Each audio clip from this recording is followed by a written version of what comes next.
Hey everyone, it's Mike Andes, co-founder and CEO of CopilotCRM. And today I'm talking about why their support usually stinks. Now, if you want a full rant about this, you just got to check the main video on our webpage at the very top. I walk through why we started Copilot, but really it actually comes down to this. And that is like support at these other CRMs and other software was just annoying me so much. And I would call in sometimes, and all you do and when you call in was like leave a ticket with them, and then you hope and pray that within a week or two they get back to you. And a lot of times they didn't. And a lot of times the person on the phone had absolutely no idea what I was talking about, and I felt like I was educating them on the software. And so I want to explain why that is. But before I do, let me just say, if you want the full extended version of this and understanding why we started Copilot based upon this one thing, check out that video at the very top of the webpage at CopilotCRM.com. I talk all about the 3 different reasons as to why this is really happening. But what it really comes down to, venture capital. Almost every single software company in the CRM world is owned by venture capital or private equity. And when these companies come in, they usually buy out the founders.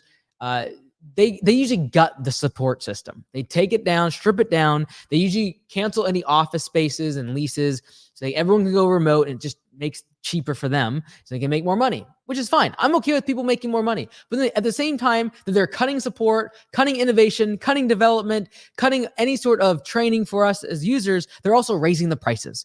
And so this is ultimately why so many people complain about software support and tech support at other CRMs, is because simply due to the fact that they're being ran by venture capital and private equity, where they're simply running the math and the spreadsheets, and they know that if they can just cut 10% of support, that just adds right to the bottom line, and that helps their next multiple when they're raising money or they're going to sell it on the public market on Wall Street. So that's really what happens. That's why most CRMs are not founder-led. There's no founder still involved. They've almost all been bought out by big tech.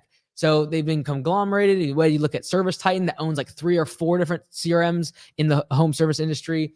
You look at these massive companies that are raising hundreds of millions of dollars, and they simply want to improve revenue, cut down on support, so that the next round of funding, they can make a multiple and increase the multiple and the valuation of their business, which again, I'm fine with.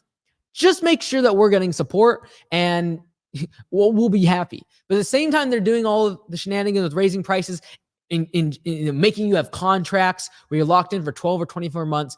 When they're doing all this, at the same time, they literally cut support to the point where you can't get any help. And so we've done the opposite at Copilot. And that is what I believe is the core of Copilot, is our support.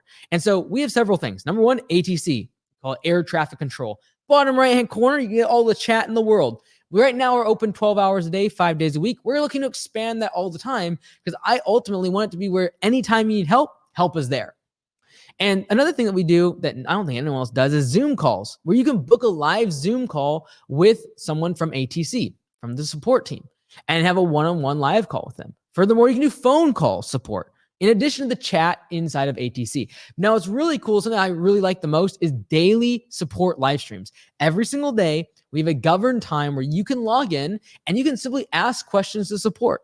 That way, you're never more than 24 hours away from getting support if you're during the week and you need help with something. And so I recommend a lot of people, if they're just getting started with Copilot, especially in the evening when you are doing routing or scheduling or invoicing, just have up the live stream. Anytime you have a question, you can just bop in there and ask right away and get immediate access. And furthermore, they can access your account remotely and help you live on the live streams. Our goal is to make support not just a cost or something that we sideline and think about secondarily at Copilot. It is the main reason why we exist, and support our members. And so whether there's bumps and hurdles and bugs, or whether just someone needing to understand the workflow and what we're trying to do to make their business more efficient inside the software, we want to be able to actually make sure you use the software and make sure you use the features and understand it. And if we need to improve, we want to improve. We want your feedback during those live streams and during those one-on-one calls with support. And really, in my opinion, the only way to make the product better is to listen to all of you and get your feedback and see where you're making mistakes and realize that, we could actually solve this problem so people aren't confused. And so this is why we have been so focused on support. We give all sorts of avenues, including the Facebook group, to get support, get help, whether it be bugs that you find, whether it be workflows that you just need to understand more, you're just getting set up and you need help, we want to be there for you. So support, that's why it gets stripped out. If you want the full rant where I got a little bit worked up and explained, actually called out some of the actual CRMs by name, go check out that video on CopilotCRM.com at the very top.